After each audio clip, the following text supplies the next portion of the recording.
Yo, yo, yo, what's up, family? Real Talk Sports with Travis Lamar, episode 8 is in full effect.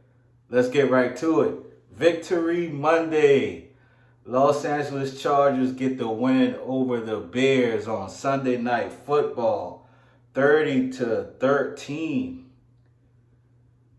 It always feels good to get a win, man. You know, it's the NFL. Anything can happen at any time. So getting a win against the Bears, it's the Bears. They're not a really good team right now. Their record is currently 2-6.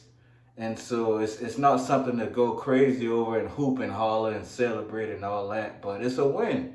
It's a win in the league. And so I'll take it. The Chargers are now 3-4. And so we're still under 500. We still got a ways to go, but we got the dub on prime time, national television. So that's good, man. Chargers with the win. Justin Herbert played a pretty clean game. He was 31 of 40 for 298 yards and 3 touchdowns. The offensive line protected him really well. He didn't take any sacks at all in the game, very few pressures. So that's always a good sign. And he did a good job. He started off the game actually 15 for 15. So, to start the game, he had 15 attempts, 15 completions.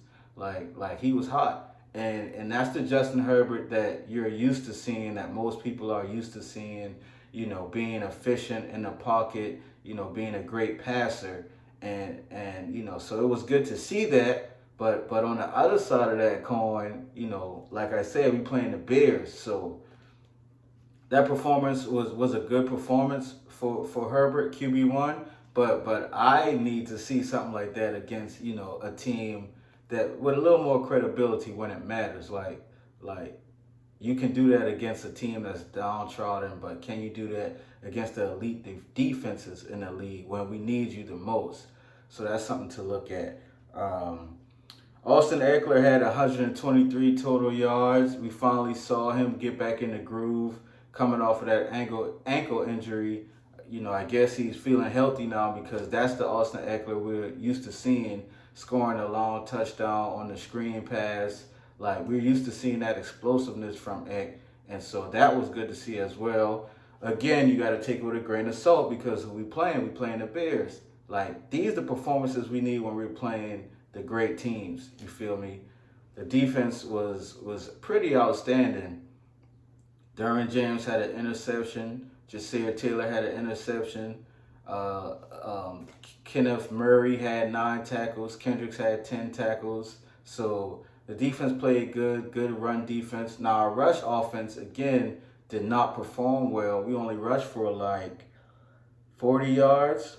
54 yards. We rushed for 54 yards. So that's not going to get it done. Like, we got to be able to run the ball. So Kellen Moore had the passing game looking good, but we need to fortify our rush offense as well because we're going to need to be able to run the ball if we want to compete, with the tough teams. Like, I keep saying it, but it's the truth, man. It's the Bears. Like, we played against undrafted rookie quarterback Sunday night, Tyson Bagent, who went to a Division II school, wasn't drafted, undrafted, due to Justin Fields' thumb injury. He was forced to start. This is his second game starting in the league, and so, we were supposed to win that game, and I'm glad we dominated too. Like, it's a good sign that it wasn't a close game. At least we dominated the game. We got a good win, and so we got to carry that momentum on. Next week, we got another primetime game, Monday Night Football against the Jets, who I think is a good team. I think the Jets are a good team, and we'll talk about that a little bit more later on in the show. But you got the Jets Monday Night Football, and then you got the Lions after that. So the next 2 weeks are really going to tell you where the Chargers organization, is at this standpoint in time. Because one thing that the Chargers always do, we always end up in like that draft pick purgatory range where we're barely a playoff team or we're not a playoff team, but we are not bad enough to get like a top 10 draft pick, and that's frustrating. That's really frustrating. It's like, if you're gonna be bad, man, like, be bad. You know what I'm saying? Like, the last 10 draft picks for the Chargers. We drafted at 21. We drafted at 17. We drafted at 13. We drafted at 23. We drafted at 6, 28, 17, 7, 3, and 15. So in the last 10 years, we have only had 3 top 10 draft picks. And most of our draft picks, like you just heard, comes in that teen range, 13, 17, 15, or even the 20s. Like, if you're going to not be a good team and not make the playoffs and not be a Super Bowl contender, then you want to have a top 10 draft pick. Like, drafting in the 20s and the 15 area, like, that's not good enough. Because if you're going to suck, then let me get a top 10 draft pick out of it. Let me get a top 5 draft pick out of it. So the Chargers really end up in that purgatory realm. So hopefully, like I said, these next 2 weeks are going to tell me everything. If we lose the next 2 games, can it, man. Can it. Don't worry about it. We'll reload next year. But if we win the next 2 games or even split the next 2, then we got a good shot at the playoffs. Right now at 3-4, we're obviously looking outside the playoff bubble, but the teams that are number 6 and number 7, they're 4-3. So we're only 1 game behind that 6th and 7th range. The Steelers and the Browns, they both have 3 losses, and they're ranked number 6 and number 7th in the AFC. So they're right there at the bottom of the playoff picture. And so we're only 1 game behind that. And then the teams on the bubble include the Jets and the Bengals, who also have 3 losses. So we're close. We're right at that bubble area, and it's a lot of football to be played. So the Chargers, good one against the Bears. We got 2, games coming up that we need to win against good teams, against the Jets and Lions. And if we can make that happen, then I think we got what it takes to go on a playoff run. If not, hey man, don't even worry about it. Don't even worry about it. Real Talk Sports with Travis Lamar. Yes, sir.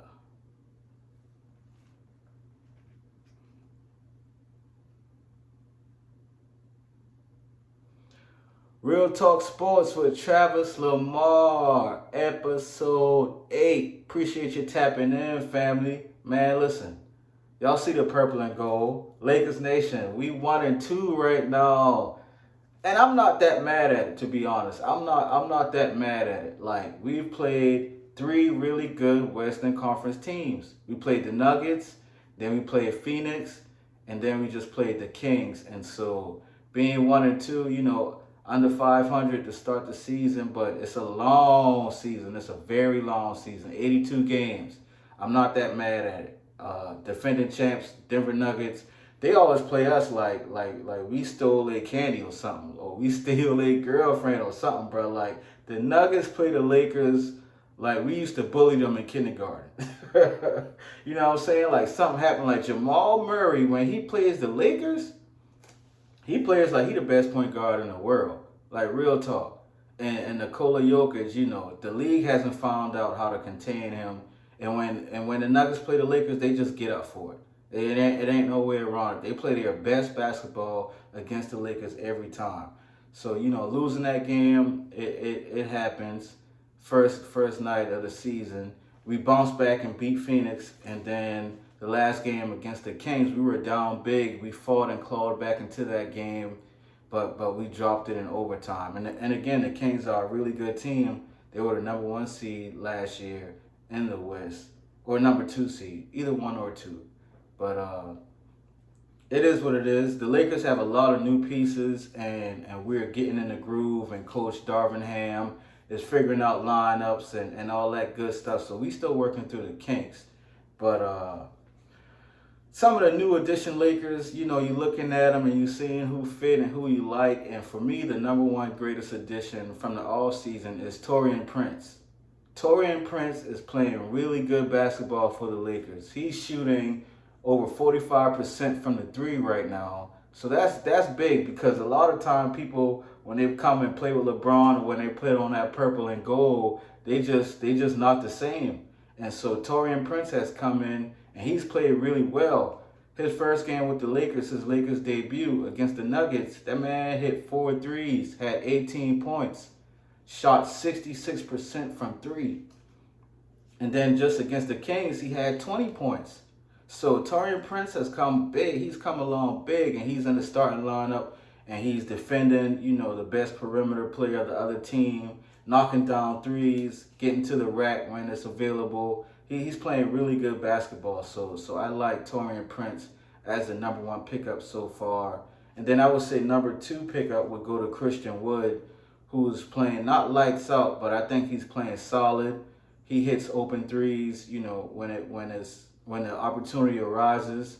He can get to the rim, he can create his own shot, and he plays hard on the defensive end. But we still figuring out things, we still figuring out minutes. Like, for instance, Rui Hachimura is only averaging 14 minutes right now, and that has to change.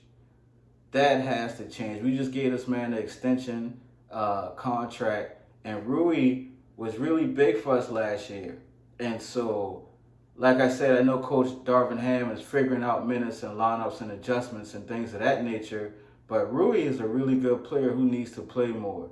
You feel me? Like, 14 minutes for Rui is not enough. It's not enough. Right now, AR-15, Austin Reeves, he's getting the minutes. He's a starter. He's getting 30 minutes a game, but he's only averaging 9 points. And that's not going to get it done. And I'm an AR-15 guy. I really like Austin Reeves. I think he's a really solid player. He also got an extension in the contract in the offseason. So Austin Reeves got to play better. Austin Reeves got to play better, man. Coach Darvin Ham is trying to limit LeBron's minutes. He's on a minutes restriction. Well, he was game 1, game 2, and game 3. He played over that. So they want him at around 29 and 30 minutes, but he played over 30 minutes against Phoenix, and then against Sacramento going into overtime, he played 35 minutes, close to 40 minutes. But LeBron's in year 21. We need our role players, our bench to play better so he can rest, because we need him to be, in the best position possible to succeed at the end of the year. Playoff time, playoff push. We need LeBron energized. So somebody like AR-15 got to step up. You got to step up, man, and be able to hold it down, because Anthony Davis is supposed to be that guy, but he's not that guy. Y'all know the definition of insanity, you feel me? Doing the same thing and expecting a different result or outcome. AD is AD, and we want him to be this guy that we want him to be, but he's not going to be that. I used to say it all the time, AD the most frustrating athlete I've ever seen. But I'm not going to let him frustrate me no more, because I know who he is.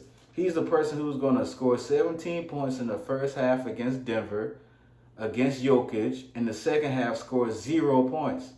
And it can happen at any time. You don't know when AD is going to just not come through. So we can't rely on AD to be that guy. So I'm going to need somebody else on this lineup to really step up, i.e. AR-15, Rui Hachimura, who needs more minutes.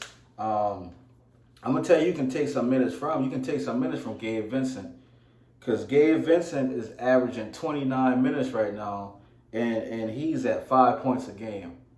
Gabe Vincent has not made a three-pointer in 3 games for the Lakers. That's not why you're here, bro. We did not bring you here for that. When you was in Miami making that playoff push, you was scoring 20 points, hitting 3, 4, 5 threes a game, and now you come to the purple and gold, and you haven't made a 3 in 3 games, and you getting almost 30 minutes? No, sir. No, sir. I can tell you right now, that's not gonna work. That's not gonna work. If you're not gonna produce, then we can give them minutes to somebody else. You feel me? Rui Hachimura, to be exact. Jackson Hayes, he's only getting 7 minutes a game. I wanted to see him play against Jokic to see if he could hold up, but Darvin Ham didn't play him against Jokic in game 1. He had AD on Jokic, and then Christian Wood guarded Jokic off the bench. I wanted to see if Jackson Hayes' body could hold up against Jokic, but we didn't get to see it. So I still don't know what's going on with Hayes. Cam Reddish, I like his length. I like, how long he is, but he's only giving you 3 points a game on 11 minutes. Like, that's not gonna work. That's not gonna work. D'Lo, D'Angelo Russell, our point guard, he getting 36 minutes, 14.7 assists, so that's solid. But if we could get more, that would be good too. So the Los Angeles Lakers, they obviously still figuring it out. Got a lot of new additions. It's early in the season, and we'll see what happens. 1-2, but we played three really strong teams, so I'm not tripping off of that. It's a long year. Let's keep LeBron fresh. Let's get some better play from the guys we gave extensions to, AR-15 and Rui Hachimura, and we'll be fine. Because LeBron is LeBron. Against Phoenix, LeBron closed that game, won that game, put the game on his back. Like, this dude is something we've never seen before. Year 21, playing like this, it's remarkable. Shout out to the Lakers. Let's get some more wins, purple and gold, and hopefully we can, make some real noise in the playoffs when it's that time.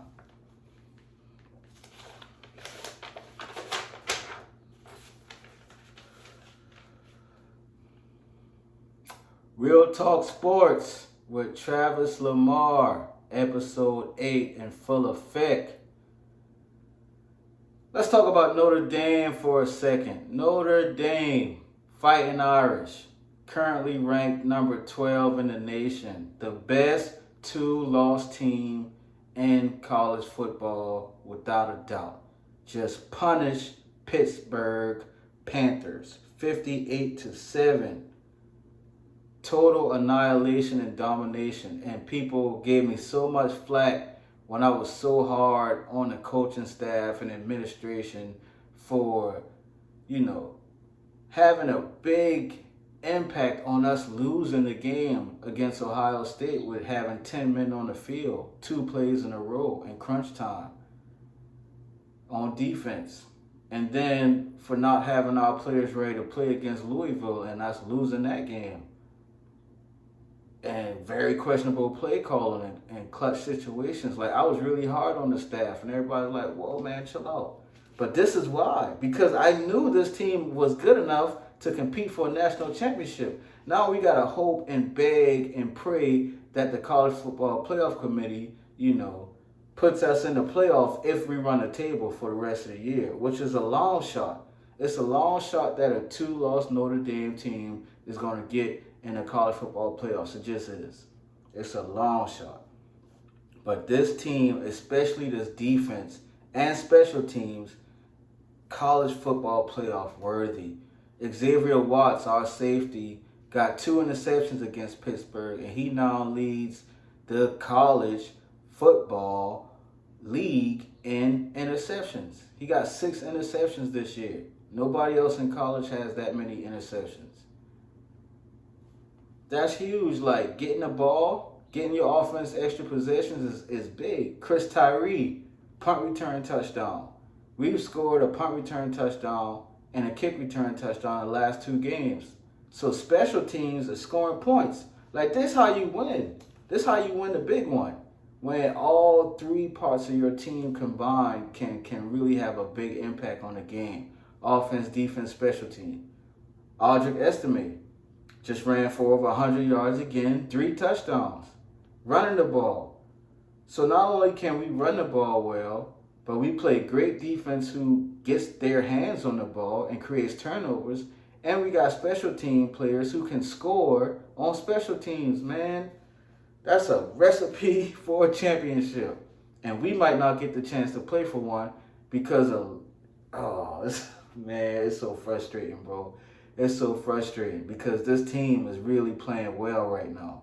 Now, we got Clemson next week. And Clemson is not, playing as well as they usually do. But anything can happen any week. We need that win. And we need to win out. We need to beat Clemson this week coming up. Then we got Wake Forest, and then we got Stanford. So without a shadow of a doubt, we have to win out.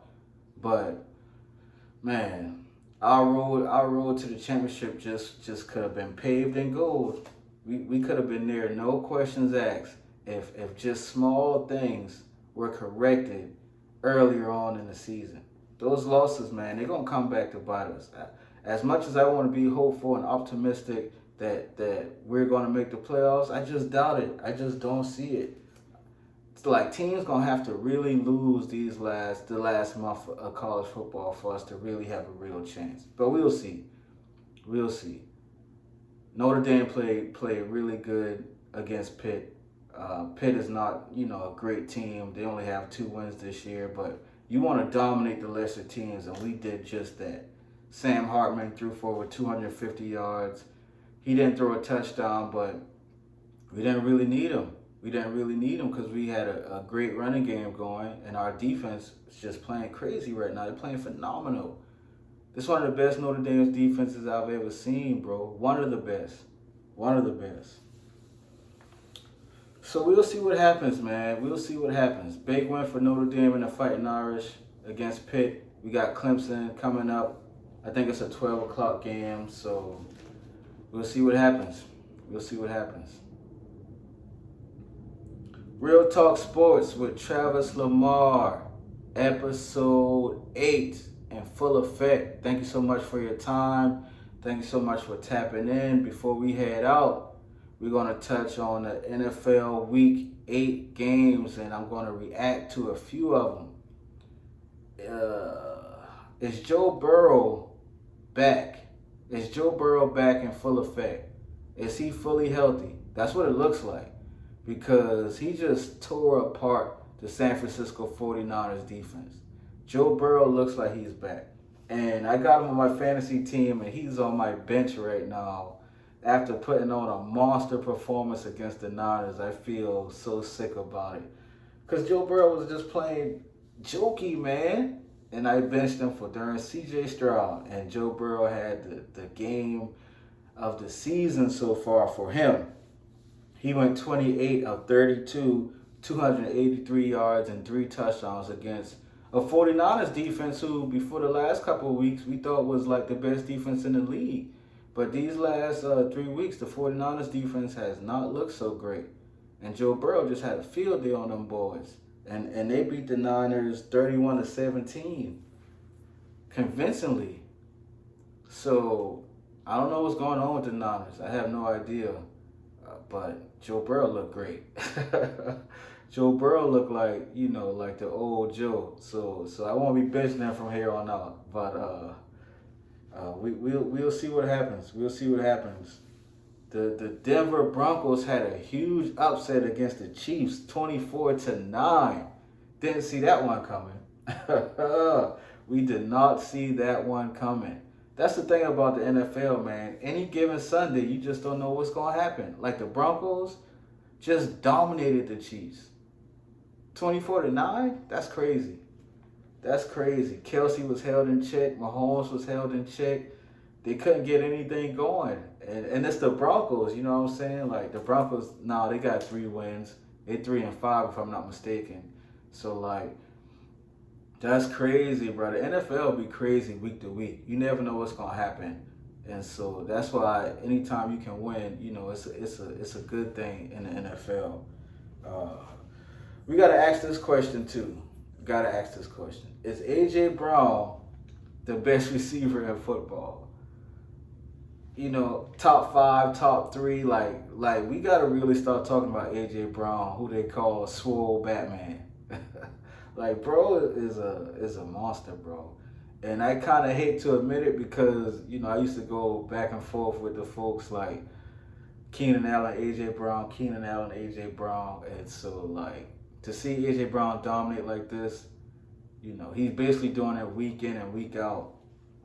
He had 8 catches for 130 yards and 2 touchdowns against the Commanders when they really needed it. Like, the Commanders was up that game against the Eagles, and the Eagles was, going back and forth. Like, it was a prize fight.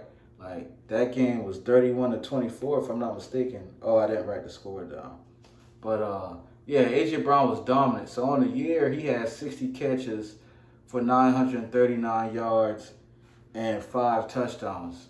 And so he's balling, man. AJ Brown just continues to make plays. And I think Tyreek Hill the best receiver in the league right now.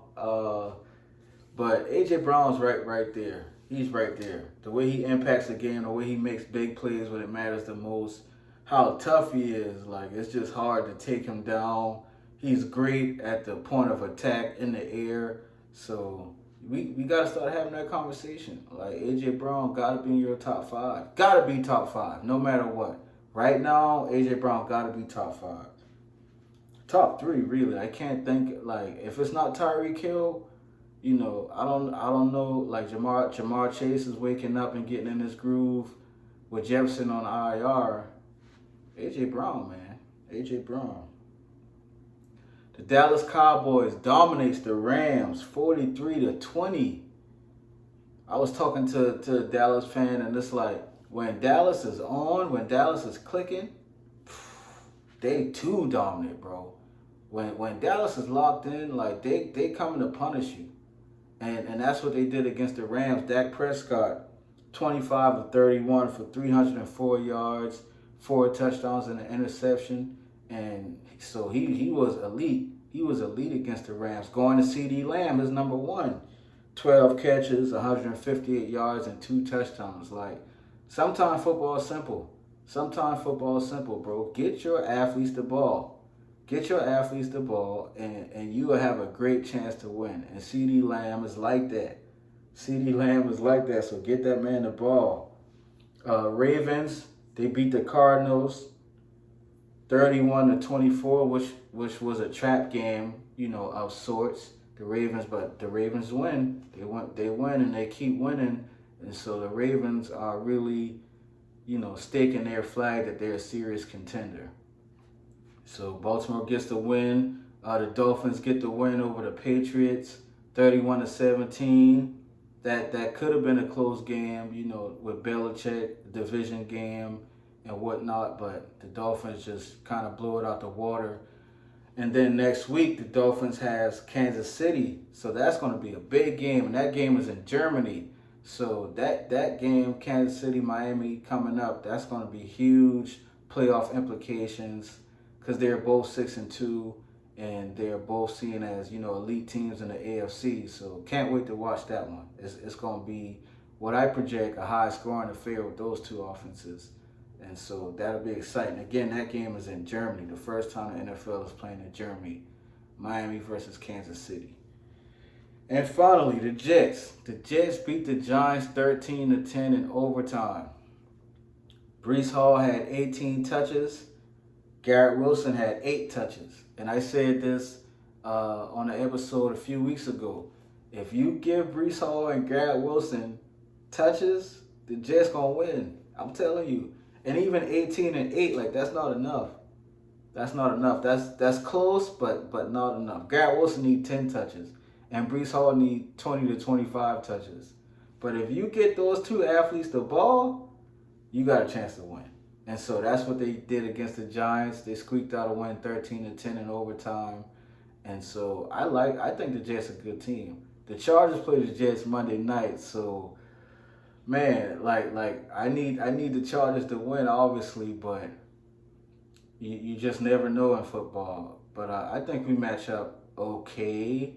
It's just, our run defense gonna have to be on. Our run defense gonna have to be on, because if you let Breece Hall get going, you're in trouble. That dude's phenomenal, man. That dude's phenomenal. So yeah, that's my reaction to NFL Week 8. The Lions are still set to play the Raiders as of this recording to finish Week 8. And so, we'll see what happens with that game. But yeah, this is Real Talk Sports with Travis Lamar, episode 8. Appreciate y'all time, family. Until next time.